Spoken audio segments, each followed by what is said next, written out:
What up, you guys? I hope you're doing well. We're here for our weekly anchor message where we get our spiritual assignments for the week using the Wild Unknown Archetypes Oracle, and we're clarifying with the Mystical Moments Tarot.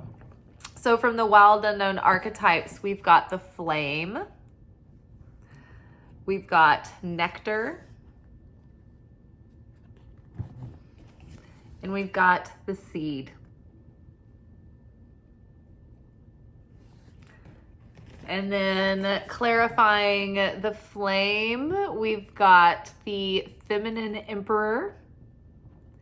In this deck, if you are new to my channel, the face cards for the suits and with the Emperor card, there is a feminine king. So it's a queen king and then there's a feminine king. And so the way that I read the feminine male face cards is that it's the completely mastered version of the self within the aspects of the suit. So it's like the merging of the divine masculine and feminine characteristics of whatever suit they're related to. So we'll get more into that when we break down this card. So the Flame was clarified by the Feminine Emperor. Nectar is clarified by Five of Pentacles. And the Seed is clarified by Three of Wands. So this week, it feels pretty straightforward. It's not complex or confusing, or, there's no hidden things beneath the surface. It feels very straightforward. The Flame is the flame getting lit under our ass, essentially. This flame is that flame within, the flame of motivation and life force and desire and lust for life and being inspired to go out and go after and, get in the game and the hunt, And so this is your ability to hope and believe that things can grow and evolve and change. And so, we've been having, a lot of healing and transformation going on. And so this flame can be very, have you ever walked with a flame, like an open exposed flame? You have to shield it or else it'll just get snuffed right out. It's delicate, it's fragile, and so is that flame within us. We have just been reborn. We've been giving birth to our new selves all year. Not only that, we are the new self being born. So we're tired, we're exhausted, we're little babies. We're also exhausted from giving birth to ourselves. We are drenched in the blood and placenta of our efforts. And so the flame, the feeling that we're feeling strong and ready to go take on the world, it's a tough one. I mean, we've been pulling Five of Pentacles and Strength card this week. And it's not because we're feeling ready and rearing to go. It's because we're tired, and we're feeling a bit weak and we're feeling a bit scattered. But what the message is, what Spirit has been encouraging us is that get rest and take care of yourself and nourish yourself in a sustainable, routine way. Because basically what's happening is that we're up leveling. We are stretching our threshold for being able to handle pressure, handle challenge in a new way, having more endurance, having more persistence, having more grit, having just a little bit more resilience. And, we're getting stronger. And so it might take us having to decide within ourselves to protect that light within, because it is fragile right now. But to get that fire lit under our ass again and to motivate ourselves and to inspire ourselves to basically, get a hold of our affairs. So, right now we're poised for an amazing new start and a new journey. We're starting new cycles. Three of Wands, the seed here. And we're really starting from a place of independence and being empowered and feeling strong. The feminine emperor has a hold on all of the kingdoms of their life.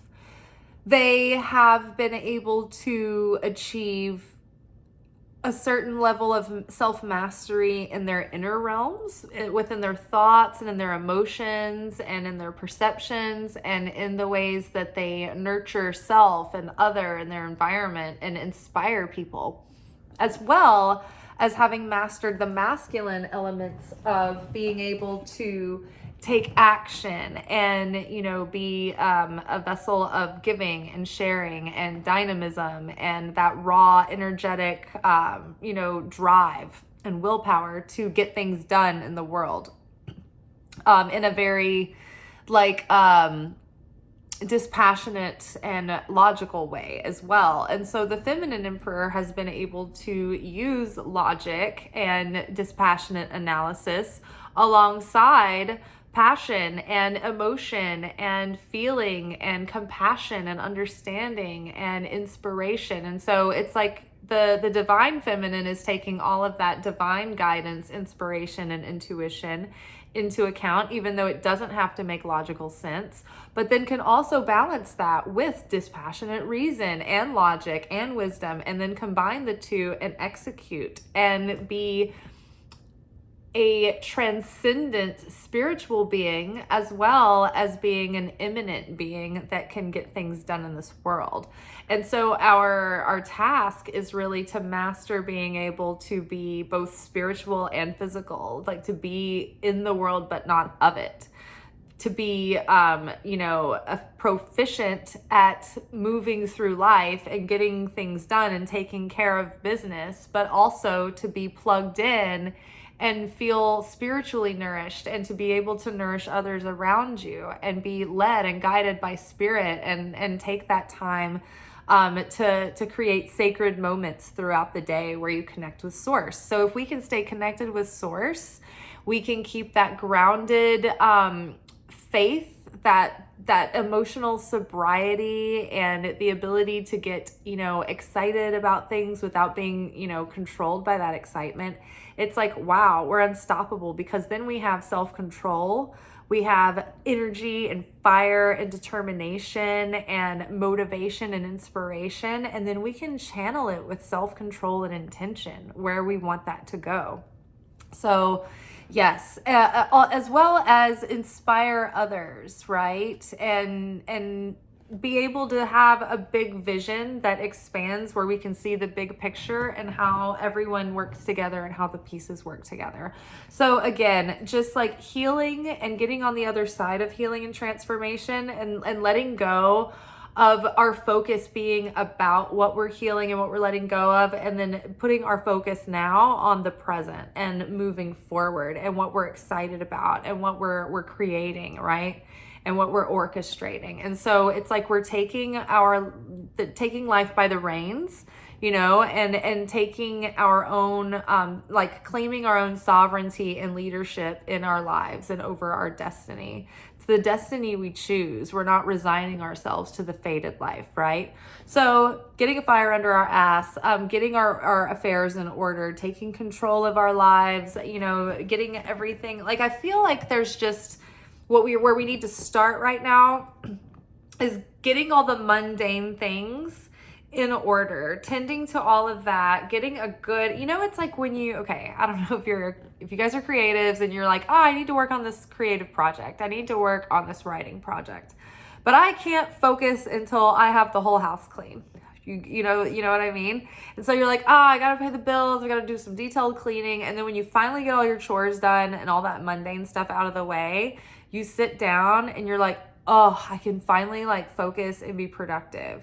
And sometimes it's like that can be procrastination, but sometimes that's exactly what you need to clear the air, to get the energy and the feng shui the right way, and to be in that clean space and that clear energy, to then allow what needs to flow through without distraction, without feeling just like everything's unsettled. That's kind of the metaphor for what I'm apply this to your life. Like, do you have a bunch of like things that are on your plate that you're like, oh, I need to be doing this, I need to be doing this, and you're just like, oh, I don't know where to begin. It's like, just chip off the basic things that you need to do that maybe have slid when things have been busy the last few weeks. Or, you know, if you've been dealing with a lot of heavy lifting emotionally and you've just let some of the mundane stuff slide, it's like, now get your kingdoms in order. Get everything nice and crisp and, you know, organized and off that to-do list, and let go of the things that don't need to be on it to begin with. Clear that. Then you'll have all this energy and space open and ready to focus your energy.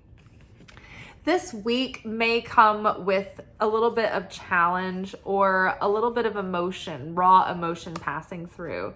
This is sort of the end of all of the stuff that's been coming up over the past, you know, couple of months, and, you know, probably this past quarter, this past 3 months, we've been really doing a lot of deep inner work and inner reflection and thinking really, you know, thinking really deeply and seriously about the patterns and the mindsets and the old stories that we keep living by and telling ourselves, and then perpetuating those cycles again and again. It's like we're ready to let those go, and we're wanting to shift and rewrite and create a new mindset.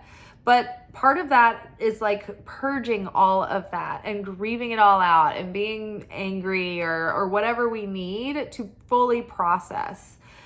There's also maybe challenges coming up that are creating, you know, deeper compassion and understanding and mercy in you as you're sort of like integrating things that you've learned and wisdom. It's like you're kind of circling back to situations again that are sort of like bringing those things to mind, and the pattern wants to come up, the default setting kind of wants to come up, and we're catching ourselves, and we're seeing things differently, we're feeling differently. And so whilst there may be these little like challenges that come up this week, it's almost like a relay race to show us our progress.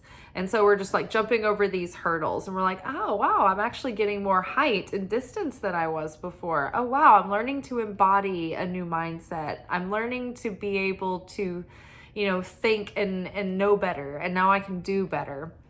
And so pretty much we're starting to see where our pain has, well, like we're finally transmuting our pain and our past experience into gold, into the nectar, right? This nectar is the ability to experience deep fulfillment.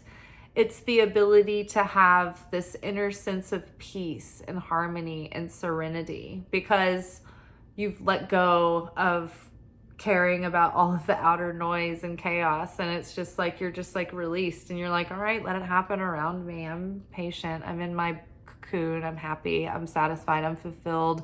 I don't need outer circumstances to inform that in me. I choose to just be fulfilled and satisfied, and also desire more and push myself, you know, but it's from a happy, joyous place. It's from a place of peace.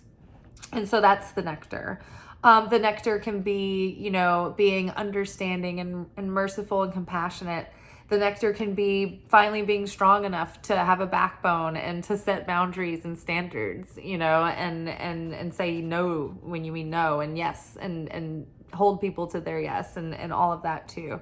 So the pain, we're seeing what the pain was all about, and we're learning from that heartbreak, and we're learning from the times that have been tough and scarce, and we're reflecting on that now, and we're seeing, oh, okay, I see that the hard things that I've been through have made me actually a much stronger person, and a person with a lot more depth and character and grit and determination and perseverance, right? And had I not been through those things, I wouldn't have had this nectar. The only way to get this nectar is a byproduct of pain, of difficulty, of challenge. You can't get this when you've been on easy street, right? When everything's been handed to you on a golden platter.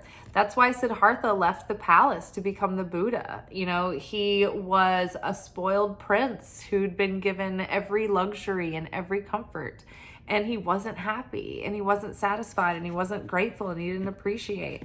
And he saw outside the palace walls the people who were suffering, and he wanted to experience lack and suffering and understand what it was to let go of all of his possessions in order to experience and feel the full range of the human experience, including the sorrow. And so he could have more dimension and depth, right? It's hard to you can't feel the peaks of joy and the brightest light without having felt the deepest valleys of sorrow. It comes with it, right? Bright light casts a dark shadow. And so it's like when you've been in a relationship where you are with someone who feels like a soulmate, you're in love, you're crazy about this person and even each other, right? And you break up, and it's like that, those are the hardest heartbreaks. And you know, it's so devastating. It's different than when you're just with someone who's like, you feel average about one another, right? It's like, oh, this was nice. This was fun. You're a warm person. We had a pretty decent, 4-year relationship, and everything was pretty well on the up and ups. And, we parted our separate ways, right? It's weird how it's like the depths of joy and the intensity of the good emotions and love and whatnot also come with the equally opposite can go with it, coldness and shadow, right? And it's kind of equal with the extremes of that. So yes, so we have taken richness and depth from our highs and lows, and now we can appreciate where we've been, because now it's like we're seeing the big picture. 3 of Wands is like this person here is looking out into the great expanse, into what's next. This is the beginning of the next stage. This is the end of stage 1. And so we are at the end of the very beginning of the new beginning, right? Where we've planted the seeds. We're going back to the seed level. In a way, it's like the seed level here, it's like we're seeing our origin story for what it is, right? The seed that was planted that grew us into what we became. The origin story, when they make those big blockbuster movies, where we find out like how the hero or the villain became the villain or the hero, these are never like nice, straightforward, like, and everything went fine and we were all great and everybody patted you in the back and hip hip hooray. Those are never the case, right? It's always like some tragedy struck, either or, and the person either rose up and became a hero because of their tragedy, or they became morose and macabre and they became the villain because of their tragedy. So seed level of what we're creating with on this next level of the journey, we have this opportunity right now when these challenges come up through the week. When we have challenging feelings within ourselves, that's the biggest opportunity to expose the light, to create, to make miracles happen in that moment, to shift your thinking, to shift your vibration, to heal, to shift the events that are occurring on your timeline, right? And get into greater expanses of, good fortune coming in, instead of having to repeat the same contracting and like limiting lessons over and over again.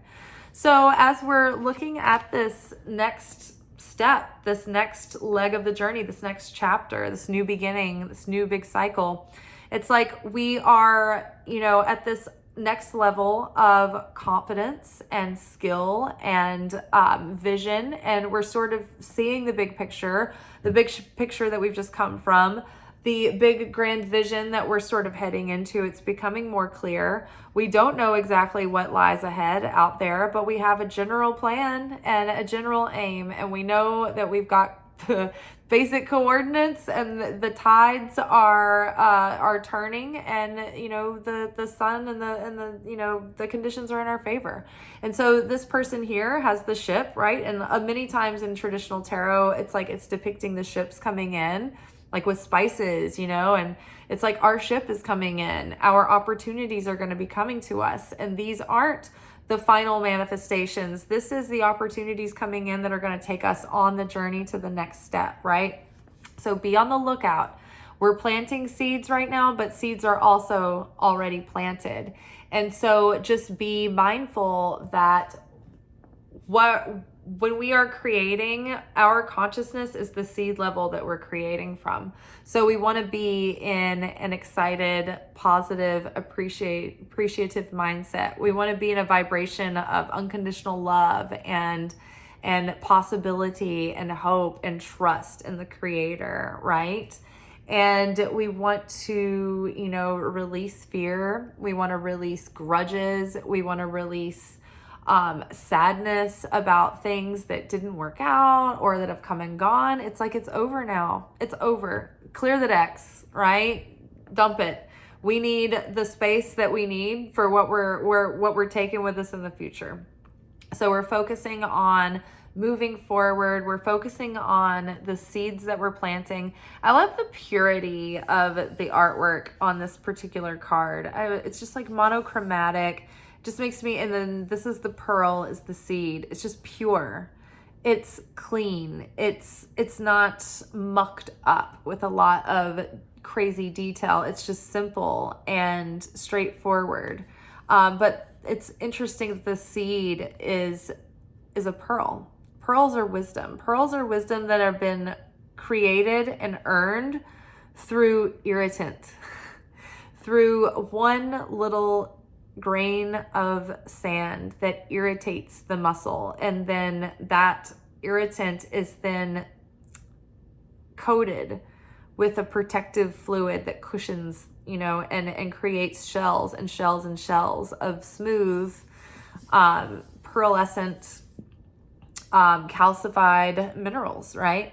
So same with our wisdom. It's like, it's those little grating grains of sand that push us and create a little bit of discomfort and a little bit of pain that pushes us further and opens us up to, more openness of thinking and realization and revelation. So this week, big beginnings starting. It may not be any major events yet, but it's like we can definitely tell there's a shift in the energy.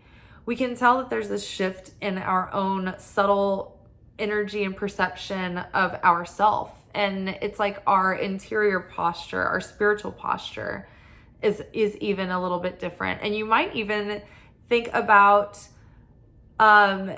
adjusting your physical posture to match, be more mindful of like dropping your shoulders and sinking into your hips and having like a tall, long spine as you're walking. Like you might feel like embodying a different, more confident, intentional posture as you are embodying this new self, right? It's like posturing. It's like creating that, like Tony Robbins, when he does his seminars, I feel like he always makes people do their power move or their power pose, It's kind of like that. It's like it starts to embody the posture of the higher self